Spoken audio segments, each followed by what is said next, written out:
আজি বহুতখিনি অনুভৱ কৰিছো, আজি বহুত খুশ। চৰিফা খাতুন, ইয়াতে লালুকা গাঁও। এনে অৰিজিনেল নগাঁও, তাৰ ব্লক হৈ আছিলে বুলি কৈছিলে ডাক্তৰে। মই মেডিকেলতো থাকিলো আৰু হেৰি কৰি দেখুৱালো ডাক্তৰ, তেনেকুৱা 3জন ডাক্তৰ দেখুৱালো, মোৰ ঠিক নাই হোৱা। এনেকে বিজ্ঞান মেডিকেলতো দেখুৱালো, নাই ঠিক নাই হোৱা। তেতিয়া ছাৰে কৈছিলে আপোনাৰ এনেকুৱা মেডিকেল কাইৰোপ্ৰেক্টিক থেৰাপি। তাৰপিছত মই বিচাৰি আছো, নাই পোৱা। আজি 4 নম্বৰ দিন।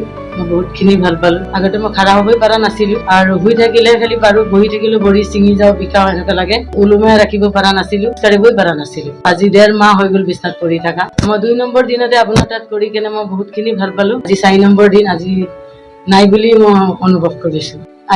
আজি এনেকুৱা অনুভৱ লাগিছে মোৰ যেন বেমাৰ নাছিলেই, নাইকিয়াই মোৰ সেনেকুৱা হৈ গ'ল। আজি 3 দিন ধৰি মই টেবলেটো খোৱা নাইকিয়া, ডক্টৰী মেডিচিন নাই খোৱা। খালি 1 কিলোমিটাৰ খোজকাঢ়ি, মই ইমান দিন খোজকাঢ়িব নোৱাৰো, বাথৰুমতে যাব নোৱাৰো, কালি খোজকাঢ়ি গ'লো।